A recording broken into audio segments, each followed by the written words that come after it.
हमने human digestive system का topic शुरू किया था और ये भी हमने बताया था कि डाइजेशन ऑफ फूड जो है ये सबसे पहले माउथ कैविटी में होता है, बाद में जो है स्टमक में होता है।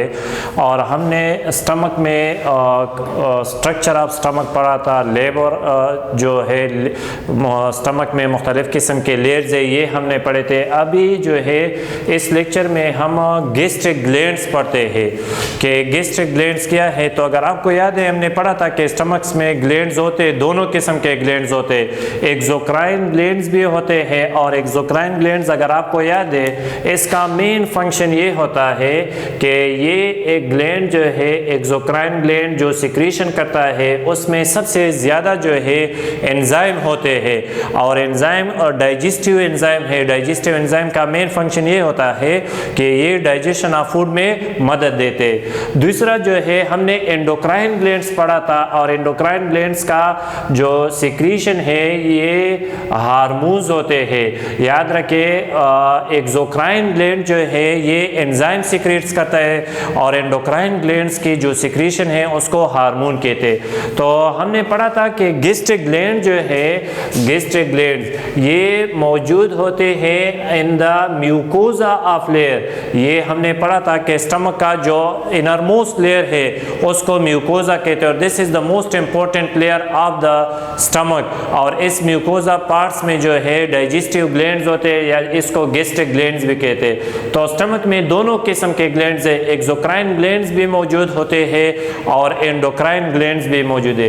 एक्सोक्राइन ग्लैंड्स ये एक जो है पेराइटल सेल है या इसको ऑक्जेंटिक सेल भी कहते हैं। पेराइटिक सेल का मेन फंक्शन ये है कि ये जो है HCl सीक्रेट करता है और इसके साथ साथ जो है इंट्रिंसिक फैक्टर सीक्रेट करता है। HCl की ये 4 मेन फंक्शन है। सबसे पहला फंक्शन ये है कि ये HCl जो है एक्ट एज एंटीसेप्टिक, ये एंटीसेप्टिक्स है, ये जरासीम्स को किल करता है। तो अगर फूड पार्टिकल में कोई माइक्रोब्स है और ये food particle enters into the stomach तो स्टमक में जो पेराइटल सेल है ये HCl सीक्रेट करता है और इस HCl की वजह से जितनी भी माइक्रोब्स फूड पार्टिकल में मौजूद है तो इसकी वजह से ये ख़त्म होता है। याद रखें माउथ कैविटी में हमने सलाइवा पढ़ा था और सलाइवा में हमने पढ़ा था कि इसमें NaHCO3 सोडियम बाइकार्बोनेट साल्ट मौजूद है और ये सोडियम बाइकार्बोनेट साल्ट जो है इट एक्ट एज एंटीसेप्टिक। तो याद रखिए अगर आप एंटीसेप्टिक एक्टिविटी देखते हैं तो माउथ कैविटी में अगर डाइजेशन होता है तो वहाँ पर सलाइवा में sodium bicarbonate salt act as antiseptic. इधर अगर आप डाइजेशन इन स्टमक देखते हैं तो स्टमक में पेराइटल सेल HCl सीक्रेट करता है और ये HCl जो है एंटीसेप्टिक है और माइक्रोब्स को किल करता है। इसके साथ साथ इसका जो दूसरा फंक्शन है ये activates, HCl activates pepsinogen, pepsinogen को ये एक्टिवेट करता है और पेप्सिनोजन जब एक्टिवेट होता है तो it is converted into pepsin. तो अगर आपको याद है हमने पढ़ा था कि स्टमक में केमिकल डाइजेशन होता है और chemical digestion it occur by means of enzyme. तो ये डाइजेशन स्टमक में डाइजेशन होता है, लेकिन याद रखिए स्टमक में जो डाइजेशन होता है वो प्रोटीन्स का सबसे ज़्यादा जो डाइजेशन होता है वो प्रोटीन्स का होता है। लेकिन अगर आपको याद है माउथ कैविटी में सबसे ज़्यादा जो डाइजेशन होता है वो कार्बोहाइड्रेट्स का होता है, लेकिन इसके साथ साथ little amount of digestion of lipid is also occur in mouth cavity. तो इधर जो है हम कहते हैं कि HCl के एक फंक्शन ये है कि ये एंटीसेप्टिक के तौर पे काम करता है, दूसरा फंक्शन ये है कि ये पेप्सिनोजन को एक्टिवेट करता है नतीजे में पेप्सिन और ये प्रोटीन्स के ऊपर एक करके इसको पेप्टाइड में कन्वर्ट करता है। तीसरा फंक्शन ये है कि ये जो है प्रोवाइड एसिडिक मीडियम, इसकी वजह से एसिडिक मीडियम प्रोवाइड होता है और this acidic medium is necessary for the activity of pepsin. याद रखिए पेप्सिन के लिए लो पीच की वैल्यू ज़रूरी है, एसिडिक मीडियम ज़रूरी है। जितना एसिडिक मीडियम होगा उतनी ही पेप्सिन की जो फंक्शन है वो ज़्यादा।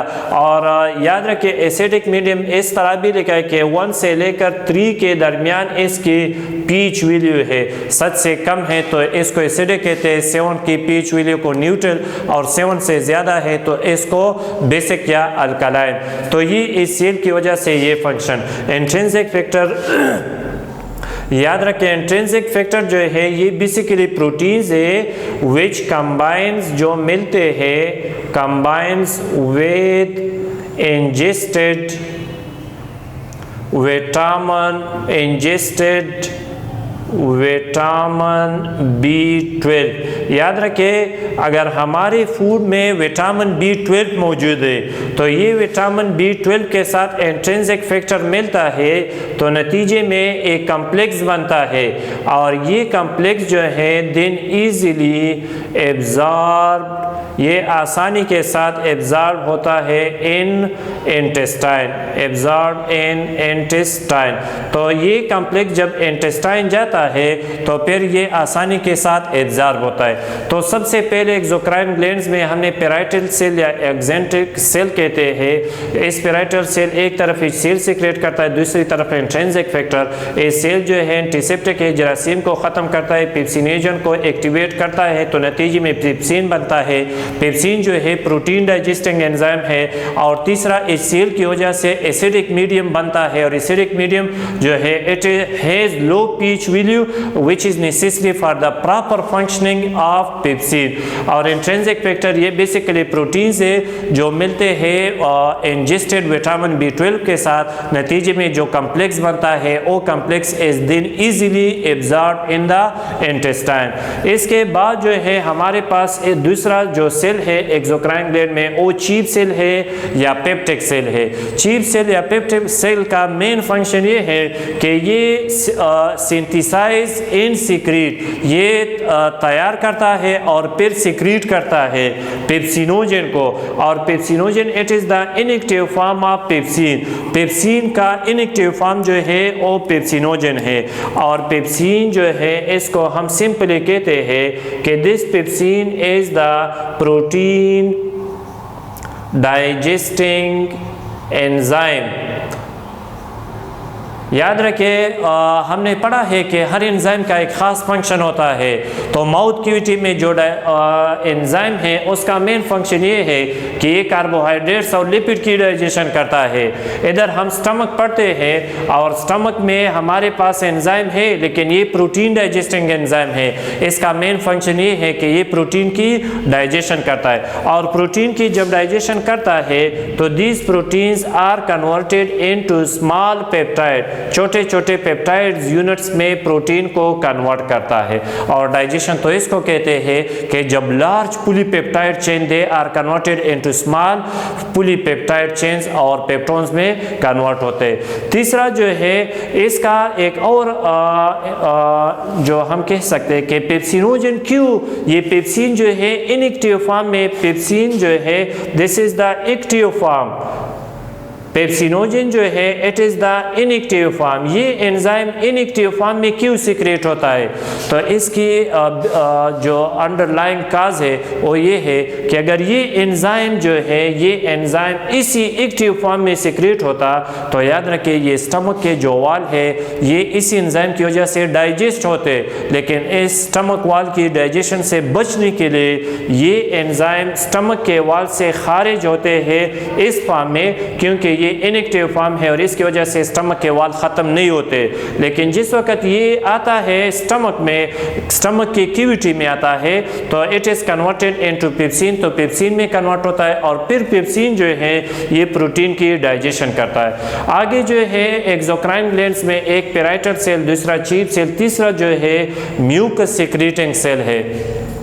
म्यूकस सिक्रेटिंग सेल का मेन फंक्शन ये है कि ये म्यूकस सिक्रेट करता है और म्यूकस जो है it forms a protective covering, ये एक प्रोटेक्टिव कवरिंग बनाता है अराउंड स्टमक, स्टमक के जो लेयर है, इनरमोस्ट लेयर है, जो वाल है, इसके ऊपर जो है ये जमा होता है और एक कवर बनाता है।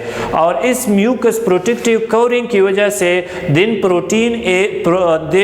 Pepsin is unable to digest the wall of stomach, फिर इस पेप्सिन की वजह से स्टमक के वाल जो है डाइजेस्ट नहीं होते, क्योंकि स्टमक के जो वाल है इसमें म्यूकस का एक प्रोटेक्टिव कवर बन जाता है और इसकी वजह से स्टमक को प्रोटेक्शन मिलता है। ये हमारे पास स्टमक के मुख्तलिफ किस्म के एक्सोक्राइन ग्लैंड्स है और इसके मुख्तलिफ किस्म के सिक्रीशन हैं जिसको गैस्ट्रिक ग्लैंड जो सिक्रीशन करता है तो इसको हम गैस्ट्रिक जूस कहते हैं। गैस्ट्रिक ग्लैंड जो सिक्रीशन करता है इसको गैस्ट्रिक जूस कहते हैं, इसको डाइजेस्टिव जूस भी कहते हैं। और प्रीवियस लेक्चर में हमने पढ़ा था कि तकरीबन 500 से लेकर 800 ml के दरमियान गैस्ट्रिक जूस की जो है सिक्रीशन होते हैं एट ईच मील। इसके आगे ये तो हमारे पास मुख्तलिफ किस्म के एक्सोक्राइन ग्लैंड्स है, इसके आगे जो है हम एंडोक्राइन ग्लैंड्स पढ़ते हैं।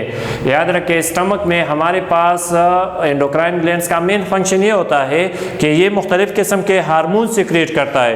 तो एक जो है हार्मोन सिक्रीटिंग सेल, ये एक्सोक्राइन ग्लैंड्स और एंडोक्राइन ग्लैंड्स ये म्यूकोसा पार्ट्स में मौजूद है। पिछले लेक्चर में हमने बताया था।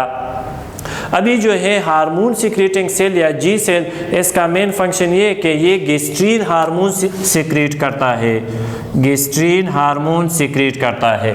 और गैस्ट्रीन हार्मोन्स का फंक्शन ये है कि ये हार्मोन जिस वक्त सिक्रीट होता है तो इसकी वजह से इसी स्टमक के अंदर जो गैस्ट्रिक ग्लैंड्स है वो गैस्ट्रिक ग्लैंड सिक्रीट होते हैं। याद रखें मैकेनिज्म इस तरह है कि जब भी फूड पार्टिकल एंटर होता है इनटू आवर स्टमक तो स्टमक में जो हमारे पास जी सेल है वो एक्टिवेट होते हैं, गैस्ट्रीन हार्मोन सिक्रीट करता है। ये गैस्ट्रीन हार्मोन जो है ये ब्लड में एंटर होता है, ब्लड में जितनी भी गैस्ट्रिक ग्लैंड्स है उसकी तरफ जाता है और फिर गैस्ट्रिक ग्लैंड जो है गैस्ट्रिक जूस की सिक्रीशन करता है। तो कहने का मतलब ये है कि हार्मोन सिक्रीटिंग सेल जो जी सेल भी इसको कहते हैं, ये गैस्ट्रीन हार्मोन सिक्रीट करता है और इसकी वजह से गैस्ट्रिक ग्लैंड की सिक्रीशन को स्टिमुलेट करता है। दूसरा जो है डेल्टा सेल है या डी सेल, ये सोमेटोस्टेटिन सिक्रीट करता है और ये गैस्ट्रिक ग्लैंड्स की सिक्रीशन को सप्रेस का मतलब है कि इसको कम करता है। तो अगर आप इधर देखते हैं हार्मोन्स का जो मेन फंक्शन होता है ये कंट्रोलिंग होता है, रेगुलेशन होता है। एक हार्मोन जो है गैस्ट्रिक ग्लैंड की सिक्रीशन को ज़्यादा करता है तो दूसरा हार्मोन इसकी सिक्रीशन को कम करता है। तीसरा जो है एंटीरोक्रोमोफेन लाइक सेल है, ECL भी इसको कहते हैं, ये हिस्टामिन सिक्रीट करता है। डी सेल जो है डी सेल ये सोमेटोस्टेटिन सिक्रेट करता है। एंटीरोक्रोमोफेन लाइक सेल जो है ये हिस्टामिन सिक्रेट करता है और histamine along with gastrin they stimulate the gastric gland को सिक्रेट करता है। तो याद रखिए हमने बहुत डिटेल के साथ ये पढ़ा। अभी आपके जहन में कम से कम इतना होना चाहिए कि म्यूकोसा हमने पढ़ा था, this is the innermost layer of the stomach और it is the very important layer. हमने तो पढ़ा है कि स्टमक के जो 4 लेयर है उसमें से जो सबसे इंपॉर्टेंट लेयर हो वो म्यूकोसा है और इसलिए है कि इसे म्यूकोसा में मुख्तलिफ किस्म के एक्सोक्राइन और मुख्तलिफ किस्म के एंडोक्राइन ग्लैंड्स मौजूद है और इसकी वजह से जो है स्टमक की जो डाइजेशन है इसमें इम्पोर्टेंट रोल अदा करता है। याद रखें MCQs के लिहाज से मैं एक पॉइंट आउटलाइन करता हूँ कि स्टमक में डाइजेशन होता है लेकिन ज़्यादातर डाइजेशन ये प्रोटीन का होता है। माउथ कैविटी में हमने डाइजेशन पढ़ा था ये कार्बोहाइड्रेट और small amount of digestion lipid का होता है। आगे जो है अगर आप स्टमक के फंक्शन देखेंगे तो जो फूड हम लेते हैं वो फूड जो है ये पहुंच जाता है टूवर्ड द स्टमक। तो स्टमक में फूड का जो स्टे टाइम है, कितने टाइम के लिए ये फूड पार्टिकल ये स्टमक में होता है तो ये वेरिएबल है। अगर आप देखते हैं फ्लूइड फूड जो है लिक्विड फूड ये तकरीबन 20 से लेकर 30 मिनट तक होता है। बहुत कम टाइम के लिए ये फ्लूइड या लिक्विड ड्रिंक जो है ये माउथ कैविटी से जब स्टमक में एंटर होता है तो स्टमक में इतने टाइम के लिए ये स्टमक में होता है फ्लूइड फूड जो है। सिंपल सॉलिड फूड अगर हम देखते हैं वेजिटेबल्स है या दूसरे किस्म के सिंपल सॉलिड फूड है ये तकरीबन जो है 2 से लेकर 3 घंटे तक स्टमक में होता है। और स्पाइसी और फैटी जिसमें फैट है रिच तो इसमें जो लिपिड्स और फैटी फूड है ये तकरीबन जो है तकरीबन जो है 3 से लेकर 4 घंटे तक स्टमक में होता है। जो लिक्विड फूड है वो कम टाइम के लिए स्टमक में होता है, 20 से लेकर 30। जो सिंपल सॉलिड फूड है ये तकरीबन 2 से लेकर 3 घंटे तक होते हैं। और जो स्पाइसी और फिटी और रिच फूड है, फिटी जिसमें फैट्स ज़्यादा है, लिपिड ज़्यादा है, तो ज़्यादा टाइम के लिए स्टमक में होते हैं। एब्जॉर्प्शन इन स्टमक, याद रखें स्टमक का जो हम कहते हैं मेन रोल ये है कि ये जो है डाइजेशन, स्टमक का मेन रोल ये है कि ये डाइजेशन करता है, लेकिन सबसे ज़्यादा डाइजेशन प्रोटीन्स का होता है। लेकिन डाइजेशन के साथ साथ स्टमक में एब्जॉर्प्शन भी होता है, लेकिन एब्जॉर्प्शन जो है ये very little absorption, very little absorption, याद रखें सबसे ज़्यादा एब्जॉर्प्शन जो है आगे पढ़ेंगे इंटेस्टाइन में होता है, लेकिन स्टमक में डाइजेशन के साथ साथ एब्जॉर्प्शन भी होता है, लेकिन ये एब्जॉर्प्शन जो है वेरी लेटल, बहुत कम एब्जॉर्प्शन होता है। वो अभी आपके जहन में ये होगा कि वो कौन सी चीज़ें हैं जो स्टमक में एब्जॉर्ब होते हैं। तो याद रखें सम वाटर, कुछ ना कुछ वाटर जो है ये स्टमक में एब्जॉर्ब होता है। सम आयरन, मिसाल के तौर पर आयरन ये भी एब्जॉर्ब होता है। मुख्तलिफ किस्म के विटामिन, मिसाल के तौर पर विटामिन B12 ये भी स्टमक में एब्जॉर्ब होता है। अल्कोहल, इथेनॉल जो है ये भी, और ड्रग मिसाल के तौर पर एस्पिरिन जो है, एस्पिरिन ये भी, स्मॉल अमाउंट ऑफ एस्पिरिन जो है ये भी एब्जॉर्ब होता है इन द स्टमक। तो स्टमक के अगर आप फंक्शन देखेंगे तो एक तरफ फंक्शन ये है कि इसमें डाइजेशन होता है, तो दूसरी तरफ याद रखें डाइजेशन के साथ साथ very little absorption of different type of substance is also occur in the stomach.